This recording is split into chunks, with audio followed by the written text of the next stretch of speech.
Welcome to Mana TV news bulletin. ముందుగా headlines. High court న్యాయమూర్తుల ప్రమాణ స్వీకారం.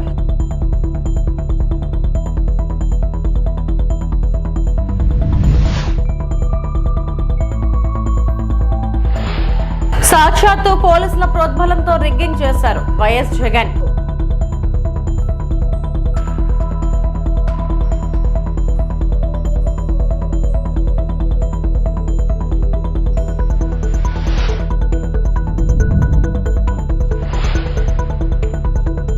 ఈసీ డ్రామా, పులివెందులలో రీపోలింగ్ బహిష్కరిస్తున్నాం ఎంపీ అవినాష్ రెడ్డి.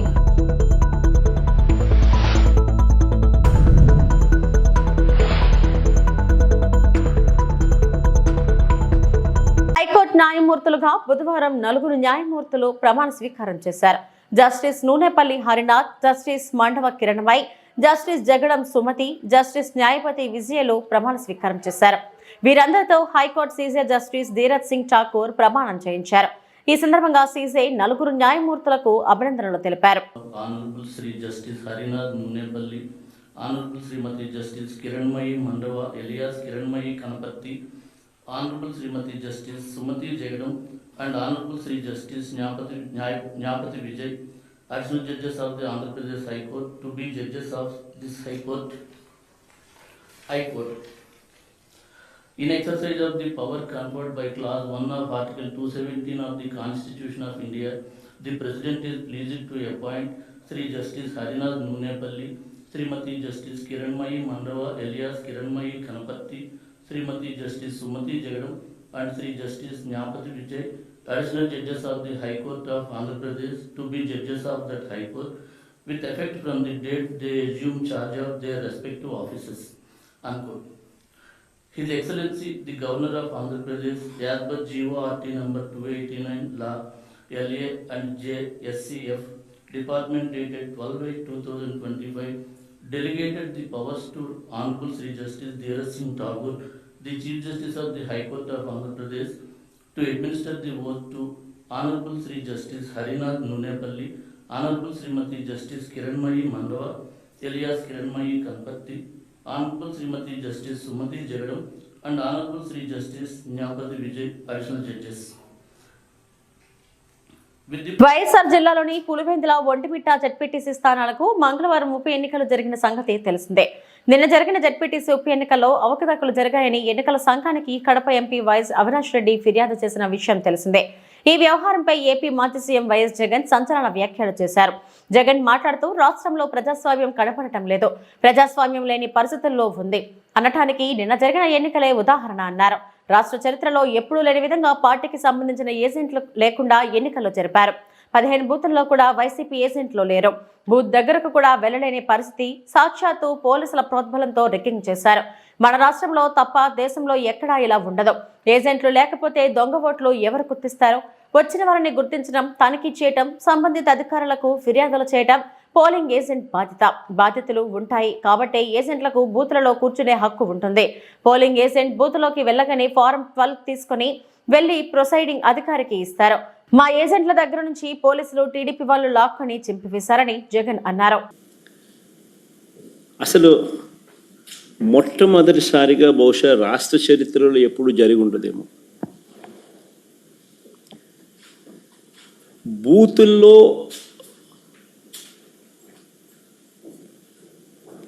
పార్టీకి సంబంధించిన ఏజెంట్ లేకుండా వైఎస్ఆర్సిపి ప్రతిపక్ష పార్టీ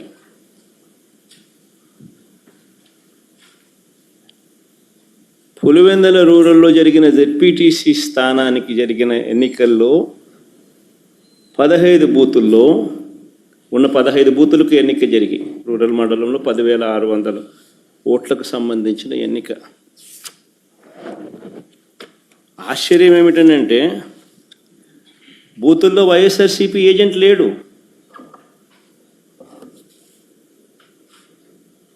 వైఎస్ఆర్సీపీకి సంబంధించిన ఏజెంట్ బూత్లో కూర్చోకుండా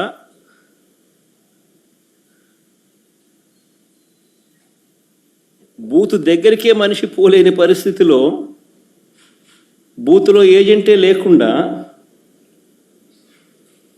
ఎన్నికలు రిగ్గింగ్ చేసినారు.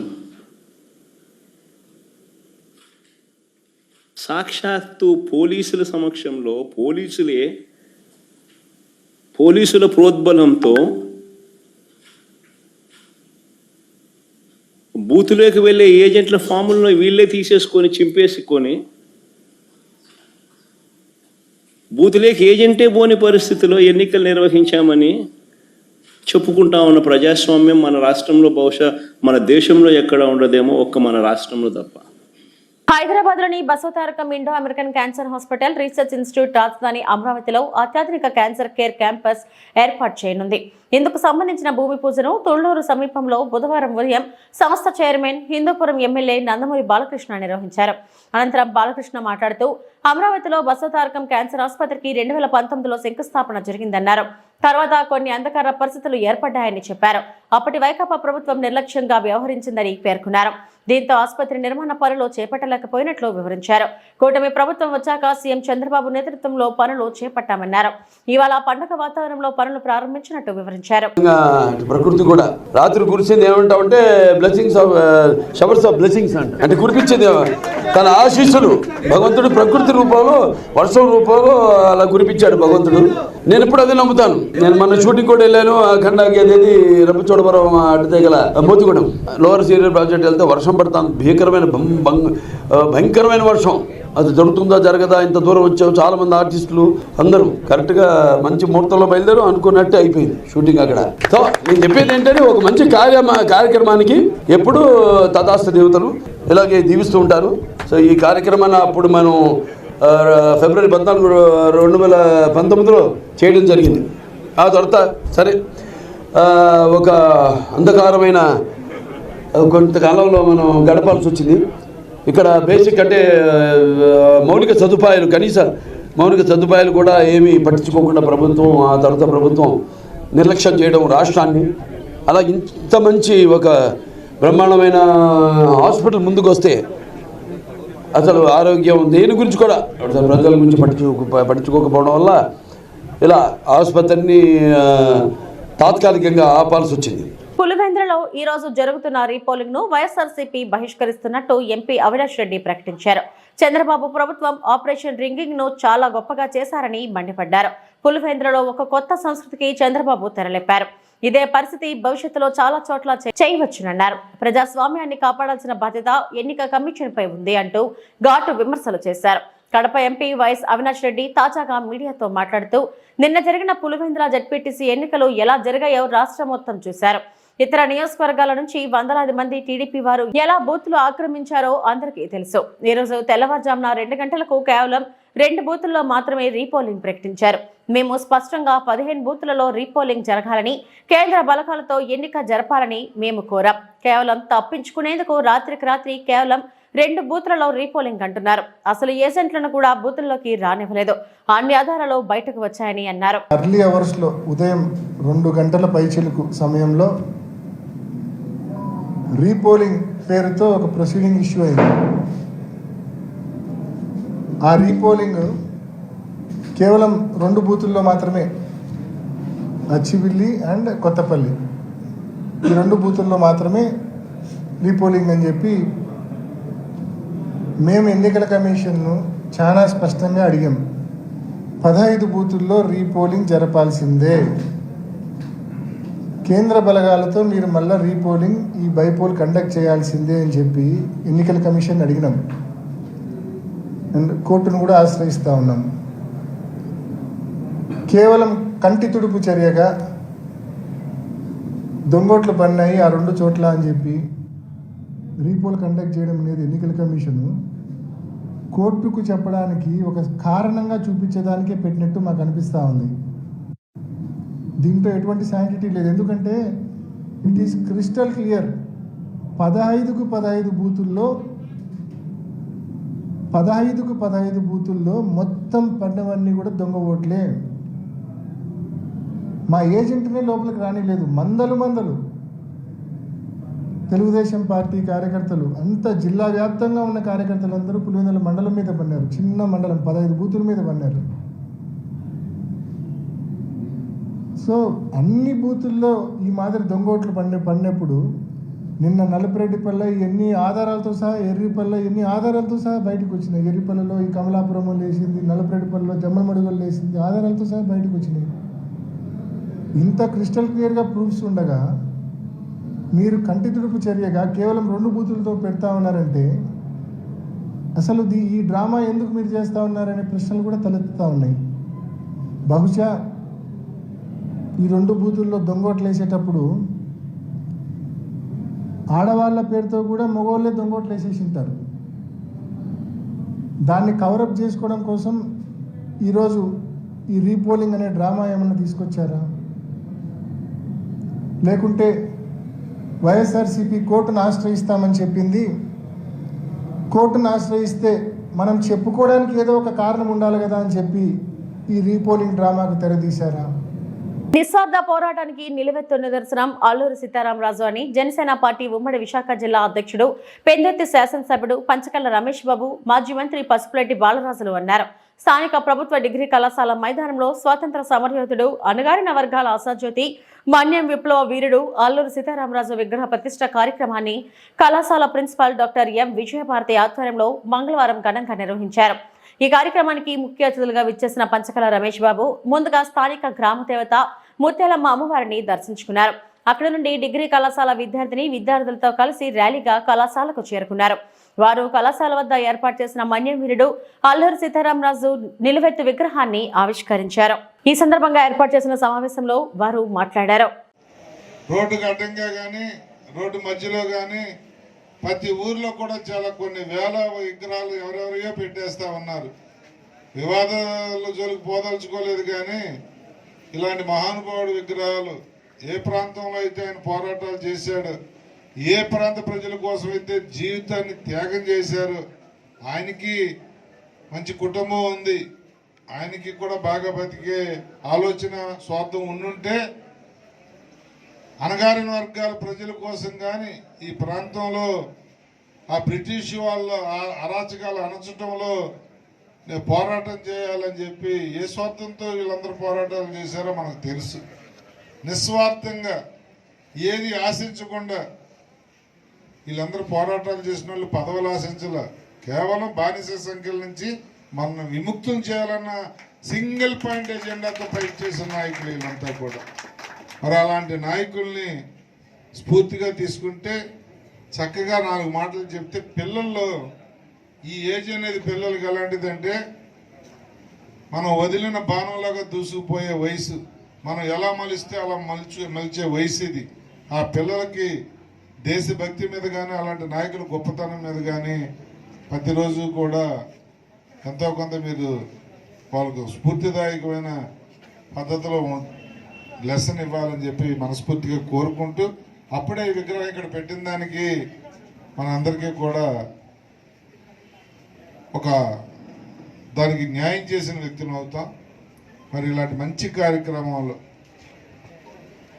ముందుగా అయితే అసలు యాక్చువల్గా ఈరోజు చాలా ఇబ్బందికరమైన పరిస్థితి రావటానికి, ఎట్టి పరిస్థితుల్లో రావాలి, ఎందుకంటే ఇలాంటి గౌరవప్రదమైన వ్యక్తుల విగ్రహం ఓపెన్ చేసే అదృష్టం నాకు కలగజేశారు. కాబట్టి మరొకసారి మీరందరికీ మళ్ళీ ధన్యవాదాలు తెలియజేస్తూ, మరి రమణ గారు మంచి కార్యక్రమానికి మీరు డొనేట్ చేశారు.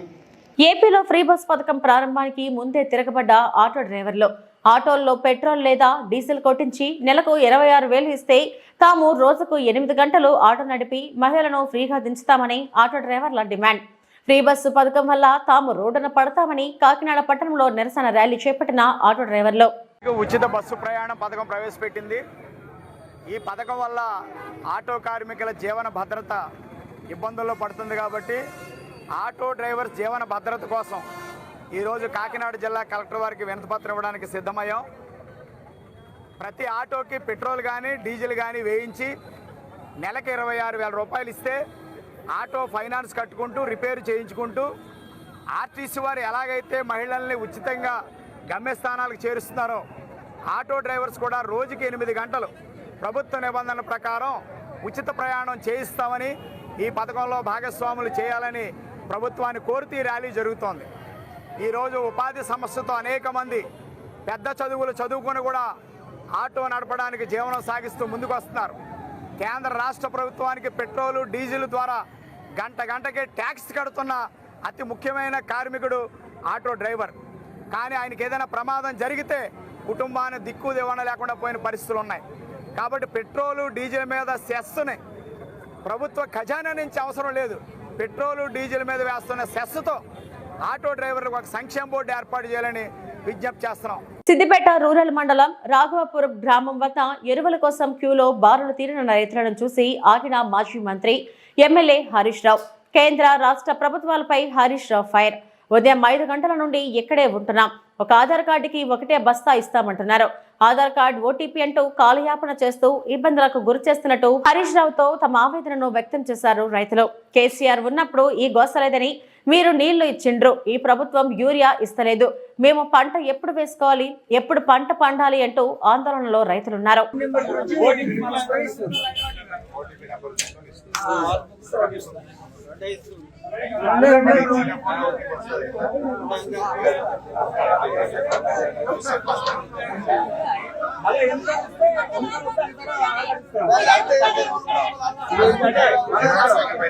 ఎండాకాలంలో తెచ్చి స్టాక్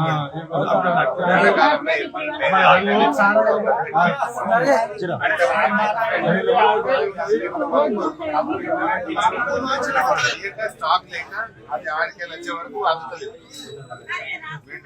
ముందు ఉన్న పద్ధతే, కొత్త పద్ధతే కాదు, ఎక్కడ చేసినట్టు తెచ్చిపెట్టి మనకి సార్ ఏం చేసినట్టు వెనకాల తెచ్చిపెట్టింది.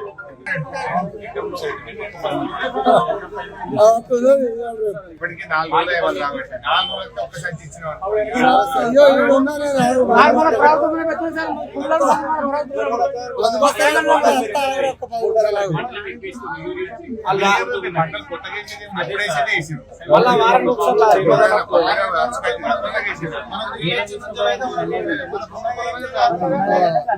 ఏమో వచ్చేదాకా ఇయ్యత ఆయనకి కల్పన ఫోన్ ముద్ర గుద్దాలన్నట ఇవ్వాలన్నట ఎవరాట ఇవ్వాలి.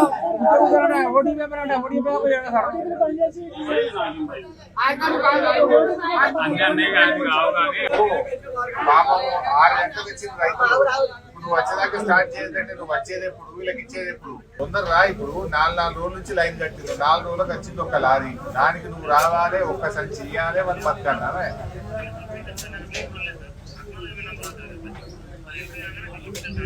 మరి పిల్లలు ఏమంటున్నారు, నువ్వు వచ్చేదాకా ఇచ్చలేదంటు. స్టార్ట్ చేయండి, తొందరగా స్టార్ట్ చేస్తే మరి ఇచ్చేస్తే 2 సంచులు ఇస్తే పోతారు కదా.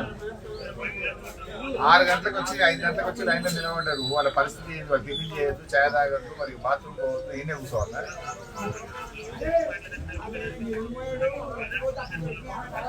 తొందరగా వచ్చి స్టార్ట్ చేయి.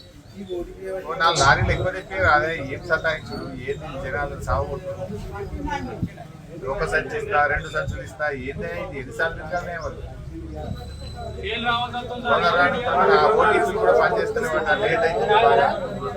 ఒక బాధ్యతాయుతమైన మంత్రి పదవిలో ఉండి క్షుద్ర పూజలు ఉన్నాయని మంత్రి కోమటిరెడ్డి వెంకటరెడ్డి ప్రచారం చేయడం నేరం. నమ్మించే పనిచేసిన వెంకటరెడ్డి నేరస్తుడే. అందుకే కోమటిరెడ్డి వెంకటరెడ్డి ఉండాల్సింది జైలులో, మంత్రివర్గంలో కాదని మాజీ మంత్రి ఎమ్మెల్యే జగదీష్ రెడ్డి అన్నారు. క్షుద్ర పూజలు ఉన్నాయని చెప్పడం, ప్రజల్ని నమ్మించే పని చేసిన కోమటిరెడ్డి వెంకటరెడ్డి కూడా నేరస్తుడే. ఆయన పైన చట్టరీత్యా చర్యలు తీసుకోవాలి. ఆయన మంత్రివర్గంలో ఉండే అర్హత కూడా లేదు. ఇటువంటి క్షుద్ర పూజల్ని నమ్మే వాళ్ళు, ప్రచారం చేసే వాళ్ళు, ప్రజల్లో అపోహలు కల్పించే వాళ్లకు తప్పకుండా వీళ్ళు ఉండాల్సింది జైల్లో తప్ప మంత్రివర్గంలో కాదు. ఆయన ఉండాల్సింది జైల్లో తప్ప మంత్రివర్గంలో కాదు. మీ ఇంట్లో కూడా ఆచరించడానికి లేదు క్షుద్ర పూజల్ని, ఎవరింట్లో వాళ్ళు కూడా ఆచరించడానికి వీలు లేదు. అవి లేని మహిమలు ఉన్నాయి అని చెప్పి ప్రచారం చేసే హక్కు ఎవరికి కూడా లేదు. అది సమాజంలో ఒక చెడు పొగడల్ని తీసుకొచ్చే సంప్రదాయం. గతంలో మనం చూసినాం, మనం నెల 2 నెలలకు ఒక వార్తను వినేది. గతంలో ఈ క్షుద్ర పూజలు చేసిన వాళ్ళను ఊరంతా కలిసి చంపేసిరని రకరకాలుగా. మరి కోమటిరెడ్డి వెంకటరెడ్డి కూడా ఇవాళ అటువంటి జరిగినాయి అని తెలిస్తే మంత్రిగా అదేందో బయట పెట్టడం నీ బాధ్యత. లేదు అవి ఉన్నాయి, దాని వల్లనే అక్కడ ఏదో జరిగింది అని కనుక నువ్వు చెప్పింది ఏదైతే ఉందో ఇది పూర్తిగా శిక్షార్హమైన నేరము. కాబట్టి నేను వెంటనే డిమాండ్ చేస్తా ఉన్నా ముఖ్యమంత్రిని, కోమటిరెడ్డి వెంకటరెడ్డి తన వ్యాఖ్యల్ని ఉపసంహరించుకుంటాడా, ఎటువంటివి లేవు, ఉగ్ర పూజలు ఉండవు అని చెప్పి చెప్తాడా, లేదా మంత్రివర్గం నుంచి తీసేస్తారా ముఖ్యమంత్రి నిర్ణయించుకోవాలి. తను ఎన్నికల సామాగ్రిలా వాడుకున్నది కాంగ్రెస్ ఇచ్చిన హామీలపై నిరుద్యోగులు గాంధీ భవన్ కు వెళ్తే సంఘ విద్రోహ శక్తుల్లా వారిని ఈడ్చుకుంటూ వెళ్లి అరెస్టు చేయడం దుర్మార్గం. దీనిని బీఆర్ఎస్ పార్టీ తీవ్రంగా ఖండిస్తుంది. రాజకీయ నిరుద్యోగులకు ఉద్యోగాలు రాకనే అసలు నిరుద్యోగులను వదిలేశారని బీఆర్ఎస్ నాయకులు ఏనుగుల రాకేష్ రెడ్డి అన్నారు. ఆ చేతులకే ఈరోజు కాంగ్రెస్ ప్రభుత్వం సంఖ్యలు వేస్తా ఉన్నది. ఇది చాలా దుర్మార్గం, దురదృష్టకరం. ఇది ఓడెక్కదాకా ఓడవల్లన్నా, ఓడదిగినాక బోడమల్లన్న చందంగా ఈరోజు కాంగ్రెస్ పార్టీ ప్రభుత్వం వివరించడం ఇది చాలా వింతగా ఉన్నది. మీకు 2 లక్షల ఉద్యోగాలు ఇస్తాం, అది చేస్తాం, ఇది చేస్తామని నమ్మవలికి యాత్రలు చేయించుకొని తీరా అధికారానికి వచ్చిన తర్వాత ఈరోజు వాళ్ళను విస్మరించడం చాలా దురదృష్టకరం. ఇచ్చిన హామీల గురించి, మా సమస్యల గురించి విన్నవించుకోవడానికి మేము గాంధీ భవన్కి వస్తున్నామని చెప్పి నిరుద్యోగులు గాంధేయ మార్గంలో ఈరోజు గాంధీ భవన్ వైపు వెళ్తా ఉంటే గేట్ల దగ్గర దొరకబట్టుకొని ఈరోజు గొరగొర గుంజుకుంటా పోయి, ఈడ్చుకుంటా పోయి ఈరోజు జీబులు ఎక్కించి, వ్యాన్లు ఎక్కించి వాళ్ళను ఏదో సంఘ విద్రోహ శక్తుల్లాగా వాళ్ళను ట్రీట్ చేయడము, వాళ్ళని అరెస్ట్ చేయడము, అక్రమ కేసులు పెట్టడము ఇది చాలా దుర్మార్గం. దీన్ని బీఆర్ఎస్ పార్టీ తీవ్రంగా ఖండిస్తా ఉన్నది. రాజకీయ నిరుద్యోగులకు ఉద్యోగాలు రాగానే అసలు నిరుద్యోగులను ఈరోజు గాలికి వదిలేసి వాళ్ళు చేసిన తప్పేంది?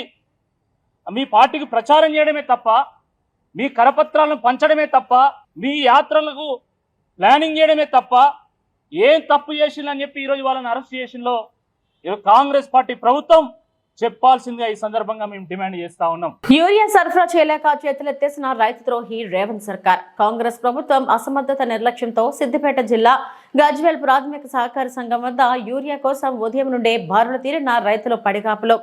నో స్టాక్ అని బోర్డు పెట్టడంతో తీవ్ర ఆందోళనలో రైతన్నలు. రైతు వ్యతిరేక కాంగ్రెస్ అంటేనే కరెంటు కోతలు, ఎరువులు కొరతలు.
ఇవి ఇప్పటివరకు నా బులెటిన్ అప్డేట్స్. నమస్తే.